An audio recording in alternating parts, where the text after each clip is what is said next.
नमस्कार, मेरा नाम डॉक्टर रोहित पांडे है और मैं एक जॉइंट रिप्लेसमेंट स्पेशलिस्ट हूँ। आज हम लोग बात करेंगे कि जो है जैसे कि हम लोग सुनते हैं कि हमें अगर नी रिप्लेसमेंट कराना है तो वो एक पैर का कराना चाहिए या एक साथ दोनों पैरों का कराना चाहिए। तो इसमें कुछ बेसिक बातें जो समझने वाली हैं, जो हम लोग को आइडिया होनी चाहिए कि किसके क्या फ़ायदे हैं और किसके क्या नुकसान हैं। हर आदमी के लिए दोनों चीज़ नहीं है। कुछ लोगों के लिए यूनिलैटरल या एक पैर का नी रिप्लेसमेंट एक बार में करना बुद्धिमानी होती है और कुछ लोगों का दोनों भी साथ में किया जा सकता है। तो इसके स्पेसिफिक क्राइटेरिया डिस्क्राइब्ड है, क्योंकि सबसे जो इसमें इंपॉर्टेंट बात है समझने वाली कि हर चीज़ में दुनिया में आप कोई भी काम कीजिए, रोड भी अगर क्रॉस करते हैं तो 10% रिस्क ऑफ एक्सीडेंट होता है। नी रिप्लेसमेंट भी एक ऐसी सर्जरी है जिसमें 4 to 5% रिस्क ऑफ कॉम्प्लिकेशन होता है।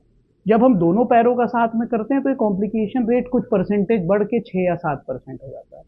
तो इसमें एक एक्सपर्ट द्वारा जो है एग्जैक्ट पेशेंट का चयन करना बहुत ज़रूरी है। सही जगह पे सही पेशेंट अगर आप चयन करेंगे तो डेफिनेटली आपके रिजल्ट बेटर होंगे।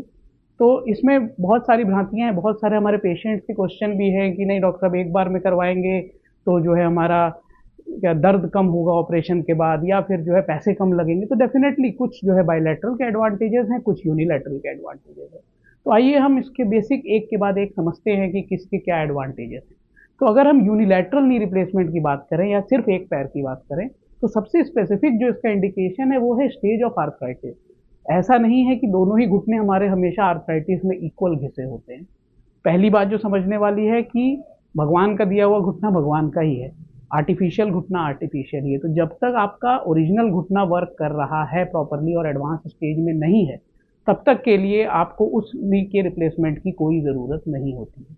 तो यदि अगर आपका आर्थराइटिस एडवांस स्टेज में सिर्फ एक ही साइड में है, सपोज कि राइट साइड में ही है और लेफ्ट साइड अभी एडवांस स्टेज नहीं है, तो सिर्फ राइट साइड का ही ऑपरेशन होना चाहिए।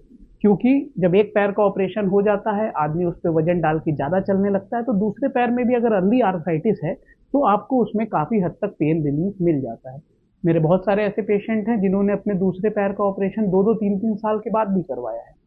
तो unilateral knee replacement definitely as compare to bilateral, अगर हम इसके कॉन्स की बात करें तो थोड़ा कॉस्टली ज़रूर होता है, क्योंकि आपका ओटी और रूम के चार्जेस लगते हैं जो है एक ही बार। अगर हम बायलैटरल करते हैं तो उसमें फ़ायदा ये रहता है कि भाई एक ही बार रूम और ओटी के चार्ज लग रहे हैं तो डेफिनेटली कॉस्ट कुछ रिड्यूस हो जाती है। लेकिन यदि अगर जैसे मैंने बताया आर्थराइटिस आपकी दूसरे पैर की एडवांस नहीं है, तो उसको करवाने का कोई मतलब नहीं बनता है, क्योंकि ये तो वही बात होगी कि कंधे में भी अगर दर्द है और आर्थराइटिस होगा तो नी रिप्लेसमेंट के साथ कंधे का रिप्लेसमेंट भी कर दिया जाए। तो इसीलिए stage of arthritis is very much important in this case. Second, unilateral हम उन केसेस में ज़्यादा प्रेफर करते हैं जब एज जो है पेशेंट की थोड़ी हायर साइड में हो।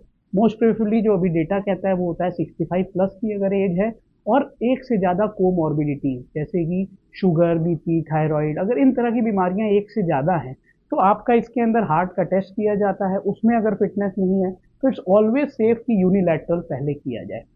तो यदि अगर हम बायलैटरल के एडवांटेजेस की बात करें तो डेफिनेटली अगर आपकी एज यंगर साइड में है, आपके दोनों पैरों में एडवांस आर्थराइटिस है, तो definitely we should go for bilateral knee replacement.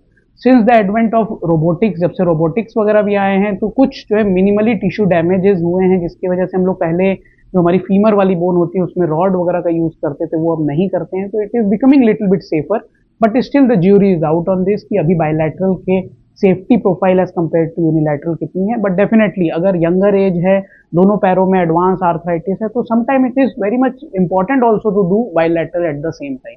दोनों पैरों में एक हम विंड स्वेप्ट डिफॉर्मिटी कहते हैं, एक पैर बाहर जा रहा है, एक पैर अंदर आ रहा है। इस स्थिति के अंदर इट्स ऑलवेज बेटर कि दोनों पैरों का साथ में किया जाए, क्योंकि एक पैर का अगर कर देंगे तब भी दूसरा पैर जो है उस पैर पे जोर डालता रहेगा और वो उसको डैमेज करने के चांसेस को बढ़ा देता है। तो हमें ये पता होना चाहिए कि यदि अगर आर्थराइटिस एडवांस स्टेज है और हमें जो है दोनों पैरों के अंदर दिक्कत एकदम उतनी ही बनी हुई है तो definitely bilateral is the way to go forward. लेकिन यदि अगर जो है हमारी एज ज़्यादा है, हम थोड़ा सेफर चलना चाहते हैं, हमारी आर्थराइटिस एक पैर में कम है, तो यूनिलैटरल इज द आंसर। तो ये एक काम एक एक्सपर्ट का है कि वो कैसे डिसाइड करते हैं कि आपको यूनिलैटरल की ज़रूरत है कि बायलैटरल की।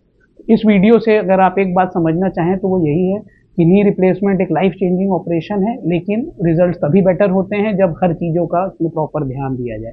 It's not only a surgical process, it's basically a clinicians job, देखना कि कहाँ पे क्या एडवांटेज है और कहाँ पे क्या डिसएडवांटेज है। अगर आपके कोई भी सवाल हो इससे रिलेटेड, आप डेफिनेटली इसमें मेरे चैट बॉक्स में उसको पूछ सकते हैं। I will be really happy to answer that. Thank you so much for your time.